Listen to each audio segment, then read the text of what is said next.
আমাদের এই জায়গাতেও ধরেন যে কিছু হয়তো বা দর্শকের চোখে কোনটা ভালো লাগবে, কোনটা হাতের 5টা আঙ্গুল তো এক সমান না। ফিঙ্গার ক্রসড যাতে এরকমই হয়। এই 3 সিনেমা আর হচ্ছে না। কেন হচ্ছে না, কিসের জন্য হচ্ছে না, সমস্ত কিছু জানতে পারবেন যদি আপনারা এই ভিডিওটি দেখেন।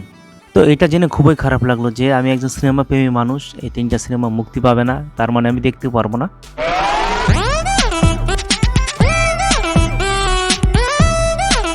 হ্যালো বন্ধুরা, আশা করছি ভালো আছেন। Welcome back. শিল্পীদের সঙ্গে চুক্তি হয়েছিল, চূড়ান্ত হয়েছিল শুটিংয়ের সময়, কিন্তু শেষ পর্যন্ত রাস্তা, সাহেব ও লীলার ভবিষ্যৎ অনিশ্চিত। এই 3 ছবির প্রযোজক, পরিচালক ও অভিনয় শিল্পীরা এই তথ্যটি নিশ্চিত করেছে। 2021 সালের শেষের দিকে আসে রাস্তা ছবিটির ঘোষণা। কথা ছিল 2022 সালের শুরুর দিকে ছবিটির শুটিং শুরু হবে। শিয়াম ও নবাগত স্নিগ্ধা চৌধুরীকে নিয়ে পরিচালক রায়হান রাফির ছবিটি করার কথা ছিল। আর একটা বিষয় যেটা জানলে আপনারা অবাক হয়ে যাবেন, ছবিতে পরিচালকের পারিশ্রমিক ছিল 101 টাকা আর নায়ক শিয়াম নিয়েছিলেন 1001 টাকা, যা নিয়ে তখন বেশ আলোচনা হয়, কিন্তু পরে আর ছবিটি শুটিং হয়নি। আদৌ কি ছবিটি হবে? প্রযোজক আব্দুল আজিজ জানালেন, সবই ঠিক ছিল, কিন্তু একটা পর্যায়ে তার মনে হয়েছে গল্পের কারণে সেন্সরে ঝামেলা হতে পারে। আব্দুল আজিজ বলেন, শিল্পী পরিচালক সবার সঙ্গেই চুক্তি হয়েছিল, কিন্তু পরে শিয়াম আরও সময় চাইলেন, তা আমাদের পক্ষে দেওয়া সম্ভব নয়।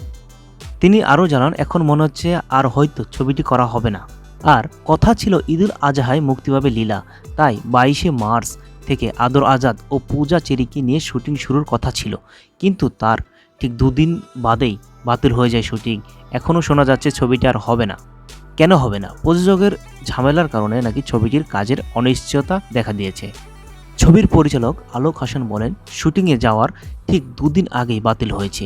ছবির রিপ্রোডাকশন খরচ, শিল্পীদের আগাম পারিশ্রমিক সহ প্রায় 20 থেকে 22 লাখ টাকাও খরচ হয়ে গেছে, কিন্তু সে সময় কী কারণে প্রযোজক পিছিয়ে গেলেন জানতে পারেনি। ইদানিং প্রযোজকের কথাবার্তায় মনে হচ্ছে ছবিটি আর হচ্ছে না।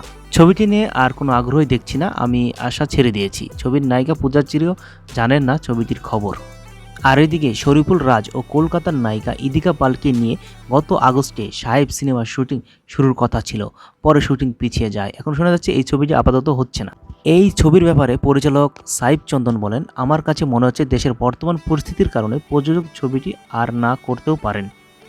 প্রযোজক বুঝতে পেরেছে ছবিটি নিয়ে এখন আর তার কোনো আগ্রহ নেই, পরে অন্য কোনো প্রযোজক পেলে এই নামে ছবি হতে পারে, তবে শতভাগ নিশ্চয়তা দিতে পারছি না। এটা নিশ্চিত যে এই 3 সিনেমা আর হচ্ছে না। আর হ্যাঁ, কারা কারা রাস্তা, সাহেব ও লীলা এই 3টি ছবি দেখার অপেক্ষায় রয়েছেন কমেন্ট করে জানাবেন। তাদের জন্য খুবই দুঃখের একটা খবর যে এই 3টি সিনেমা বা ছবি আর হচ্ছে না। ধন্যবাদ এতক্ষণ আমাদের সাথে থাকার জন্য এবং পুরো ভিডিও দেখার জন্য।